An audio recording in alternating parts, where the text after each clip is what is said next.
இப்போ இந்த சுவாமிகிட்ட போயிட்டு நம்ம எல்லாரும் என்ன கேட்குறோம்னா, போன உடனே கல்யாணம் ஆகணும், வேலை கிடைக்கணும், கடன் பிரச்சனை அடையணும், எல்லாமே தேவையான விஷயங்களை கேட்போம்.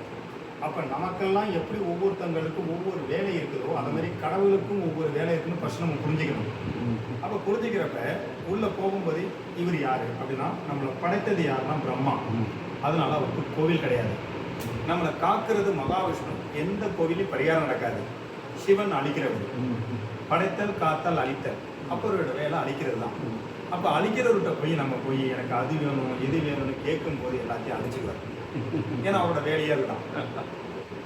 நம்ம அதை தெரியாம உள்ள போய் எல்லாத்தையும் நம்ம கேட்குறோம். அப்போ அவர்கிட்ட என்ன கேட்கணும் அப்படிங்கிற ஒரு முறைகள் இருக்கு. நாளைக்கு காத்தால போனோம், கொள்ளு உளுந்து அந்த தானியம் தான் அவருக்கு பிடிச்சமான சாப்பாடு. அதில் ₹1 காயினோ 5 ரூபா காயினோ வச்சு தலையை சுற்றி அந்த குளத்துல போட்டுணும். குளத்துல போட்டு காலை கழுத்து தள்ள தண்ணி தெளிச்சுக்கிட்டு நேராக கோவிலுக்குள்ள போயிட்டு சுவாமிக்கு ஒரு அர்ச்சனை, அம்பாளுக்கு ஒரு அர்ச்சனை, விநாயகருக்கு ஒரு தீபம், ராகுக்கும்போது கேதுக்கும்போது 19 தீபத்தை போடணும். 19 தீபத்தை போட்டுட்டு நேராக உள்ளே போன பிறகு அங்கே 2 அர்ச்சனை பால் ஒரு பாத்திரம் வச்சுருப்பாங்க. அந்த பால் பாத்திரத்தில் பாலை ஊற்றிட்டு நேராக சிவன் சன்னதிக்குள்ளே போகும்போது லெஃப்ட் சைடு திரும்பினா அஷ்டமகா நாகங்கள் இருக்கும். அப்போ அந்த அஷ்டமகா நாகனா கணவன் மனைவிக்குள்ளே நம்ம எப்படி ஒத்துமையாக இருக்கணுங்கிற ஒரு விஷயத்தை அந்த பாம்பு காமிக்கும். 2 பாம்பு பெண்ணி இப்படி நிற்குவாங்க. இன்னொருத்தவங்கள்ட்ட கணவன் மனைவியோட விஷயத்தை இன்னொருத்தவங்கள்ட்ட யாருக்கிட்டையும் நம்ம சொன்னால் நம்ம இவ்வளோ சிக்கலில் மாட்டிப்போம் அப்படின்னு அந்த பாம்பு காமிக்கும். அதுக்கு அடுத்தது நீங்கள் உள்ளே போனால் கருவரில் இருக்கிற சிவன்.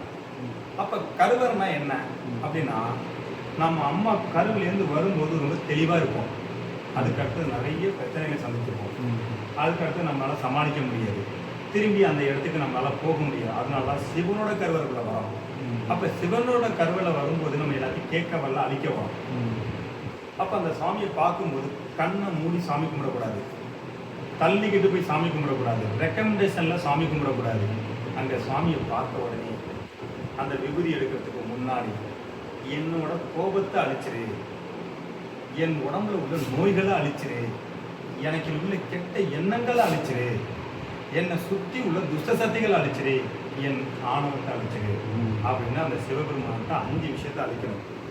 அப்போ அந்த 5 விஷயத்தை அழித்த பிறகு அங்கே இருக்கிற விபூதி எடுக்கணும். அப்போ அந்த விபூதிங்கிறது என்னத்துக்காக வச்சிருக்காங்க, குங்குமங்கிறது என்னத்துக்காக வச்சிருக்காங்கன்னா, ஒரு நாள் உன் கூட வர உடம்பு கூட ஒரு நாள் சாம்பல். அப்படி இந்த சாம்பலாக போகிற உடம்புக்காக நீ ஏன் இப்படிலாம் பண்ணுற கொஞ்சம் யோசிச்சுப்பார். அப்போ கண்ணுக்கே தெரியாத ஒரு சொர்க்கலோகத்தில் வாழ்ந்து நீ ஆசைப்படுற, கண்ணுக்கு தெரிஞ்ச சொர்க்கலோகமே அப்பா அம்மா தாத்தா பாட்டி எல்லாமே உனக்கு கொடுத்துருக்கேன், இதுலேயே நீ ஒழுங்காக வரணும், வேறு எங்கே போய் வாழ்வேங்கிற ஒரு விஷயத்தை உணர்த்துறதுக்கு அங்கே விபூதி. அந்த விபூதியை உணர்ந்து பூசிக்கிட்டு கீழே இறங்கி நான் மலேஸ்வரர்னு சுவாமி இருப்பார் இந்த கோவிலில். ஆமாம், நம்ம இதெல்லாம் அழிச்சிட்டு வந்து அவர் மலை போல ஏற்றுறதுக்கு காத்திருப்பார். மேலே சட்டநாதர் சுவாமி இருப்பார். சட்டநாதருங்கிறவர் யாருன்னா, இந்த உலகத்தையே சட்டையா போத்துனவர். அப்போ இந்த உலகத்தையே சட்டையா போத்து நம்ம பிரச்சனையை சட்டை போல போத்தி எடுத்துருவார். அதனால அவர்கிட்ட மேலே இருந்து பார்க்கணும். பார்த்த பிறகு வன்னி மரத்தில் வன்னீஸ்வரர் இருப்பார். இந்த எல்லா வஞ்சனங்களும் இல்லாமல் அவர்கிட்ட போது வஞ்சனங்கள் இல்லாமல் நமக்கு கொடுக்க தயாராக இருப்பார். அப்போ எல்லாத்தையும் கொடுத்துருவார். அந்த வன்னி மரத்தை சுற்றி நிறைய மாங்கல்யம் கட்டியிருப்பாங்க. அப்போ அந்த மாங்கல்யம் கட்டினா நமக்கு திருமணம் ஆயிடுமா அப்படின்னு நம்ம நினைப்போம். அப்படிலாம் கிடையாது.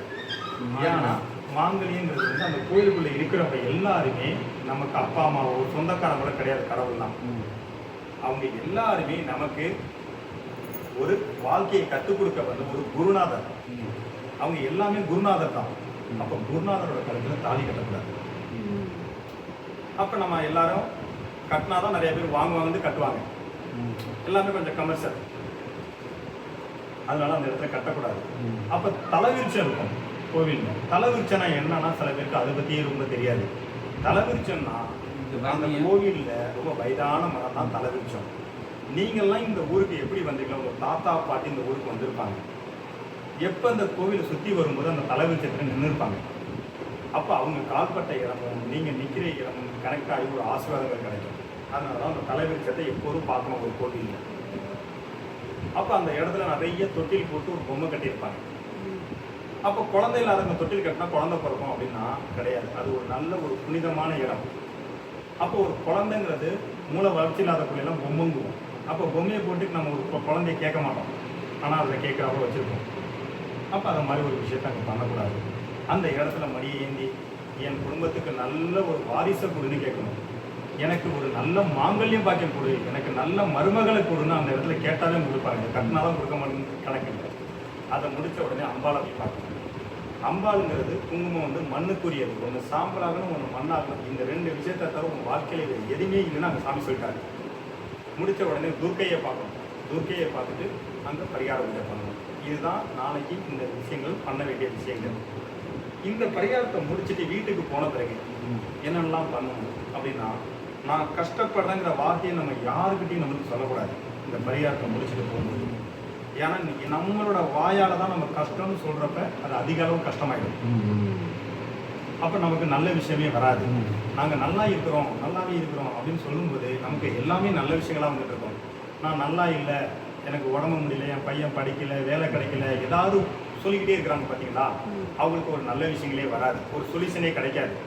அப்போ நாங்கள் நல்லா இருக்கிறோன்னு சொல்லும்போது எல்லாமே நம்மளை தேடி நல்லது வரும். அப்போ இந்த பரிகாரத்தை முடிச்சுன்னா நம்ம நல்லா இருக்கிறோங்கிற வார்த்தையை தவிர வேறு எதுவும் பேசக்கூடாது. அடுத்தது நம்ம வீட்டில் வந்து அழுவக்கூடாது. நல்ல விஷயம் சொன்னாலும் அழுவாங்க, கெட்ட விஷயம் சொன்னாலும் அப்படியே போட்டாங்க. யார் அழுகிறாங்களோ அதனால கண்ணீர் மட்டும் உப்பு கரிக்கும். அப்போ நம்ம வீட்டுக்குள்ளே கடல் தண்ணியை கொண்டு வரோன்னு அர்த்தம். அப்போ கடல் தண்ணி வந்துட்டுனா எந்த கடவாளையும் கலந்து பண்ண முடியாது, சமுந்தரம் வந்துட்டா. அதனால் கண்ணீரை விடக்கூடாது. அப்போ கண்ணீருக்கு சொந்தக்காரர் யாருன்னா சுக்கிரன். அப்போ சுக்கிரனை வெளில தட்டு அப்படி நம்ம நல்லா இருக்கும். அதனால் நல்லா இருக்க முடியாது. அதனால் எப்போதும் எந்த விஷயத்துக்கும் அழுதுடக்கூடாது, எல்லாத்தையும் ஃபேஸ் பண்ணணும். அடுத்தது என்ன பண்ணணும்னா, இந்த இதை முடித்த உடனே யாராச்சும் வந்துட்டாங்க